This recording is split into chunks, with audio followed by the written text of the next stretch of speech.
আপনারা বিষয়টা দেখতে পাচ্ছেন, আমি একটু বিষয়ের দিকে সবার মনোযোগ আকর্ষণ করতে চাই। আমরা যে শিরোনাম ঠিক করেছি সেটা হচ্ছে সংসদে আলোচনা চলছে সংসদীয় সার্বভৌমত্ব বা সংসদ সার্বভৌম। এই কথা আমরা আমাদের স্যার সালাউদ্দিন আহমদের মুখে শুনছি। এই যে স্যার বললাম, এটা ব্যঙ্গ করে বলি নাই, উনি নিজেই বলছেন যে উনি সংবিধান পড়াচ্ছেন সবাইকে। এটা আপনারা শুনেছেন, উনি সংসদে বলেছেন যে এখন আমি মাস্টারি করতে হবে, উনি বলেছেন এই কথা। তা কাজে ওনাকে তো স্যার বললে সমস্যা নাই, উনি আমাদের সবার স্যার। তো স্যার বলছেন সংসদ সার্বভৌম। আসলে সংসদ সার্বভৌম বলতে যেটা ওনারা বুঝাচ্ছেন এটা হচ্ছে এই জিনিস, যে শিরোনামটা আমরা ঠিক করেছি, এটা হলো সংসদীয় স্বৈরতন্ত্র। কীরকম স্বৈরতন্ত্র এটা? তারা কিন্তু বলছেন যে আমাদেরকে জনগণ ভোট দিয়েছে, যেটা আমাদের জাভেদ রাসিন বলে গেলেন, আমাদেরকে জনগণ সার্বভৌম, জনগণ আমাদেরকে ভোট দিয়েছে, কাজে আমরা সার্বভৌম। মানুষ গরু খায়, গরু ঘাস খায়, কাজে মানুষ ঘাস খায়, ওই ধরনের যুক্তি আর কি। এখন এটা কীভাবে হচ্ছে? ওনারা সংসদীয় বিশেষ কমিটি করেছেন অধ্যাদেশগুলো রিভিউ করার জন্য, এবং সেই কমিটিতে সালাউদ্দিন আহমদী ডিফেক্টো প্রধান। তিনি সিদ্ধান্ত নিচ্ছেন কোন অধ্যাদেশ থাকবে, কোন অধ্যাদেশ থাকবে না। এবং পরবর্তীতে ওনাদের সংসদীয় যে দল, সেই দলের মিটিংয়ে স্কুলিং করানো হচ্ছে সংসদ সদস্যদেরকে যে আপনাদেরকে এই অবস্থান নিতে হবে। অর্থাৎ কণ্ঠভোটে হ্যাঁ বলুন না বলুন, হ্যাঁ বলুন না বলুন। অর্থাৎ আপনারা দেখেছেন ওই যে মনিরা শারমিন যে অধ্যাদেশটার কথা তুলেছেন, সরকারি কর্মচারীদের যে শৃঙ্খলার যে অধ্যাদেশ, এই অধ্যাদেশটা আমি পড়ছিলাম, আমার খুব মজা লাগছিল। 3 মিনিটে পার্লামেন্টে 3 মিনিটে পাশ হয়েছে, মাত্র 3 মিনিটে। আপনারা কি অধ্যাদেশের পক্ষে হ্যাঁ বলুন? হ্যাঁ, হাত তুলেছে সবাই, এভাবে, এর বেশি কিন্তু কিছু না। আচ্ছা দেখেন, এই যে নওশাদ জামির, একজন অত্যন্ত লার্নেড এবং আমি বলবো যে যোগ্য সংসদ সদস্য, তিনি ওই মানবাধিকার কমিশন সহ গুম কমিশন যেগুলো বাতিল করে দিচ্ছে বিএনপি, তার সরকার, তার দল, সেটার বিরুদ্ধে নোট অফ ডিসেন্ট দিয়েছেন এবং একটা লম্বা ফিরিস্তি আমরা তার পড়েছি, এক্সেলেন্ট রাইট আপ, কোনো সন্দেহ নাই। আমি আপনাদের সামনে আমরা আপনাদেরকে সাক্ষী রেখে প্রশ্ন করছি, এই একই নওশাদ জামির দলের সিদ্ধান্তের বিরুদ্ধে পার্লামেন্টে না বলতে পারবেন কিনা? পারবেন না, কারণ আর্টিকেল 70। উনি ওই সংসদীয় কমিটিতে না বলছেন, মানে নোট অফ ডিসেন্ট দিয়েছেন, কিন্তু তিনি কিন্তু সংসদের ভেতর নোট অফ ডিসেন্ট দিতে পারবেন না। ওনার ইচ্ছার বিরুদ্ধে উনাকে হাত তুলতে হবে যে হ্যাঁ আমি দলের সিদ্ধান্তের পক্ষে আছি, দল যেটাকে না বাতিল করতে বলবে বাতিল করব, দল যেটাকে রাখতে বলবে সেটা রাখবো। এটাই হচ্ছে আমাদের সোকল্ড সংসদীয় সার্বভৌমত্ব, যেটা আসলে এক ব্যক্তির স্বৈরতন্ত্র ছাড়া আর কিছু না। এখন সে এক ব্যক্তিটাকে নিন্দুকেরা, আমার কথা না, নিন্দুকেরা নানা ধরনের গুঞ্জন করতেছে যে সে এক ব্যক্তিটাকে। আমরা অবশ্য সংসদে শুনি বিএনপি পার্লামেন্টারি ডেমোক্রেসি অনেক ভালো বুঝে, আমরা বুঝি না, এরকম একটা কথা তাদের দিক থেকে আমরা খুব শুনতে পাই। এখন সেই বোঝাপড়াটা কীরকম? সংসদে সংসদ নেতাকে উপস্থিত রেখে আরেকজন সংসদ সদস্য তিনি বলছেন যে ইয়েস, আমি মাননীয় সংসদ সদস্যের পক্ষে, সংসদ নেতার পক্ষে বলবো। এটা উনি দম্ভের সাথে বলছেন। এই রকম একটা নজিরবিহীন দৃষ্টান্ত বাংলাদেশের পার্লামেন্টারি ডেমোক্রেসির ইতিহাসে আর কখনো আছে কি না আমার ধারণা নাই, যে সংসদ নেতা উপস্থিত থাকা অবস্থায় সংসদ নেতার পক্ষে আরেকজন বলেন, এবং ভঙ্গিটা এরকম যে আমি সংসদ নেতার পক্ষে বলবো, এরপর যদি সংসদ নেতার বলতে মন চায় বলবে, এভাবেই কিন্তু বলেছেন। তো এইরকম একটা পার্লামেন্টারি ডেমোক্রেসি বিএনপি আমাদেরকে উপহার দিচ্ছে। আমরা বিএনপিকে অত্যন্ত ধন্যবাদ জানাতে চাই। আলোচনাটা এসেছে যে বিএনপির কিন্তু একটা ব্যারাম আছে, বিরাট ব্যারাম। আওয়ামী লীগ যে আওয়ামী লীগ হয়ে উঠলো, এরকম একটা দানব ফ্যাসিবাদী হয়ে উঠলো, এটার নানা ধরনের ব্যাখ্যা বিশ্লেষণ মানে গত 15-17 বছর ধরে হয়ে আসছে। কিন্তু একটা কথা কিন্তু আমরা বলি না, সেটা হচ্ছে আওয়ামী লীগকে আওয়ামী লীগ করেছে আসলে বিএনপি। এই কথাটা স্পষ্টভাবে বলতে হবে যে আওয়ামী লীগ যে আওয়ামী লীগ এরকম একটা দানব হয়ে উঠতে পারলো, এটা আসলে বিএনপির কারণে। কেন? কারণ আওয়ামী লীগ হচ্ছে একটা সফল বিএনপি, আর বিএনপি হচ্ছে একটা ব্যর্থ আওয়ামী লীগ। কীভাবে? আমি একটু ব্যাখ্যা করি। আওয়ামী লীগ কেন সফল বিএনপি? কারণ বিএনপি যে রাস্তাগুলো দেখিয়েছে 96 সালে, 2006 সালে, সেগুলোই কিন্তু আওয়ামী লীগ করেছে, মানে যেটা বিএনপি রাস্তা দেখিয়ে বিএনপি করতে পারে নাই।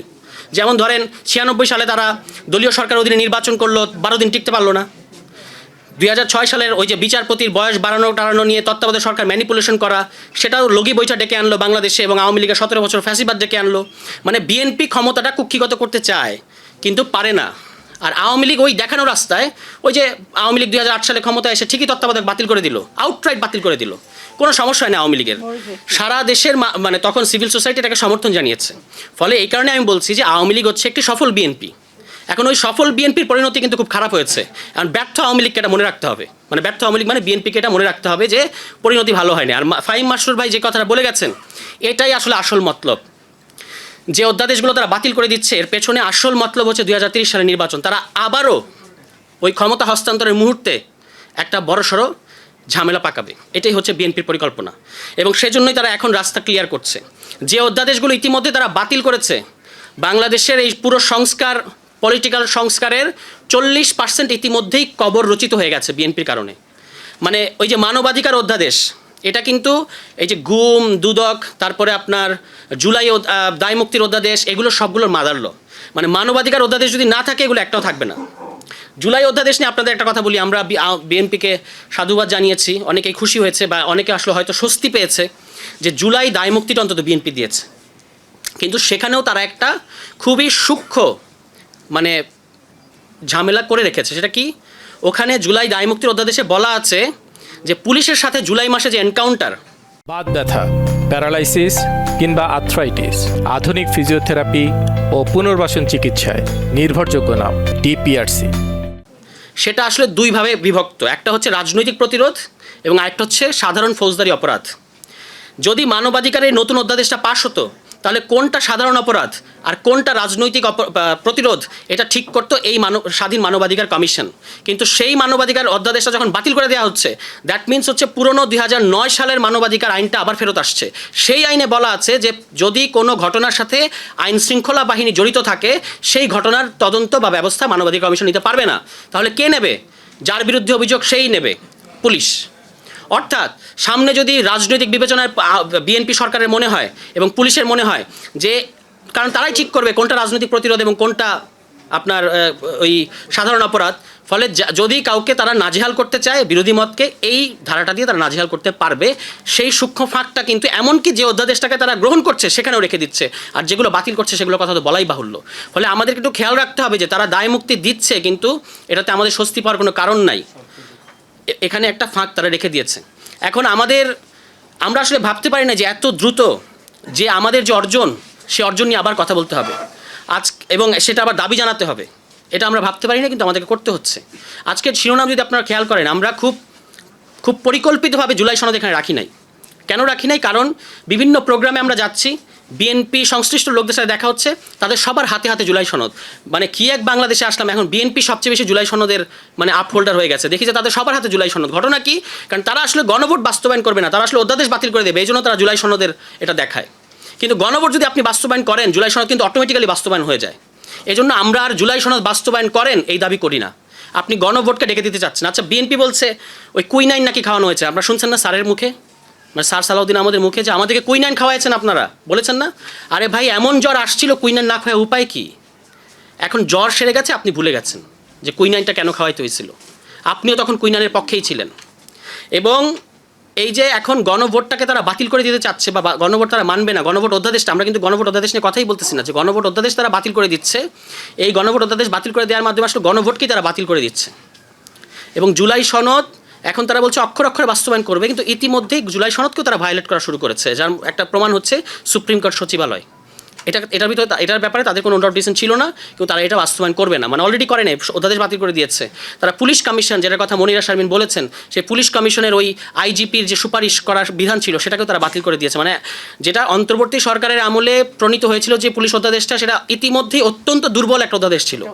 সেই দুর্বল অধ্যাদেশকে তারা জাস্ট ওটা রাখবে না, এই কারণে তারা এইটুকুকে ওই আইজিপির নিয়োগের যে সুপারিশ সেটাকে বাতিল করে দিয়ে এখন হচ্ছে আপনার পুরো কর্তৃত্ব, মানে একজন দলদাস আইজিপি বসাবে, এটাই তাদের নিয়ত। এবং এটার প্রমাণটা তারা কোথায় রাখছে? একেবারে সিলি ক্রিকেটের মতো একটা বিষয়, যেখানে বিসিবি, সেখানে তাদের স্থায়ী কমিটির 3 জন হেভিওয়েট নেতার পুত্রকে বসাতে হচ্ছে তাদের। This is BNP. এবং আমি দাবি জানিয়েছি, যেহেতু আপনারা বিসিবিকে পিসিবি বানিয়ে ফেলেছেন, মানে পারিবারিক ক্রিকেট বোর্ড, স্থায়ী কমিটির বাকি যারা মেম্বার আছেন তাদের ছেলে মেয়েদেরকে কেন বঞ্চিত করছেন? তাদেরকেও দেন, তাদেরকেও এই পিসিবি দিয়ে একটা একাদশ করে ফেলেন। এটাই হচ্ছে, হ্যাঁ, তাদের সাথে বৈষম্য হচ্ছে, যাদেরকে আপনারা দিলেন না। মানে স্থায়ী কমিটি যে সকল মেম্বারদের ছেলেমেয়েরা জায়গা পেল না, তাদের সাথে বৈষম্য করা হচ্ছে। আমি তাদের হয়ে বলছি যে আপনারা বাকিদেরকেও এখানে দেন। এবং হ্যাঁ, এইখানে আবার এই যে একজনকে রেখেছে, আপনারা দেখেন আমাদের অনেক প্রিয় রাসনা ইমাম আপা, তাকে কিন্তু এখন ববি হাজ্জাজের স্ত্রী হয়ে যেতে হয়েছে। মানে উনি ববি হাজ্জাজের স্ত্রী ডেফিনেটলি, কিন্তু এটা কিন্তু ওনার সামাজিক পরিচয় না। উনি একজন ব্যারিস্টার, উনি একজন আইন বিশেষজ্ঞ। এখন এই বিএনপির খপ্পরে পড়ে, মানে মানুষ ওই যে বলে না যে মানুষ বিপদ কেটে গেলে বিএনপি হয়ে যায়, এখন উনারা যে বিএনপির খপ্পরে পড়ছেন, এই বিএনপি খপ্পরে পড়ার কারণ ওনার যে এতদিনকার প্রফেশনাল লাইফ, ওনার যে এতদিনকার সামাজিক লাইফ, ওনার যে সামাজিক মর্যাদা, সমস্ত কিছু এখন ববি হাজ্জাজের স্ত্রী হয়ে গেছে। এবং উনি এটা কেন মেনে নিয়েছেন আমি খুবই আশ্চর্য হয়েছি। আমি রাসনা ইমামের প্রতি আহ্বান জানাবো যে আপনি এই অপমানটা মেনে নিয়েন না, আপনি ওখান থেকে বের হয়ে আসেন। কারণ ওখানে আপনাকে ববি হাজ্জাজের স্ত্রী কোটায় রাখা হয়েছে, এটা আপনার জায়গা না। আপনি ক্রিকেট সংশ্লিষ্ট ব্যক্তি না। আপনার আরও বিএনপি যদি আপনার মর্যাদা বুঝতো তাহলে আপনাকে আরও গুরুত্বপূর্ণ জায়গায় দিত, যেটা আপনি ডিজার্ভ করেন। কিন্তু আপনাকে রেখেছে কোথায়? ওই যে নারী হিসেবে নারী কোটা দেখাবে যে হ্যাঁ আমরা একজন নারীকেও রেখেছি। সেই জন্য তারা আসলে বিসিবির ওই পরিচালনা কমিটির সদস্য হিসেবে আপনাকে আসলে এর মধ্য দিয়ে আপনার মর্যাদাকে তারা ভুলুণ্ঠিত করছে। এটা রাসনা ইমাম বাবা বুঝবেন না, এটা আমরা বিশ্বাস করতে চাই না। ফলে তার প্রতি আমাদের আহ্বান থাকবে যে আপনি এটা থেকে বের হয়ে আসেন যদি আপনার আত্মমর্যাদা থাকে।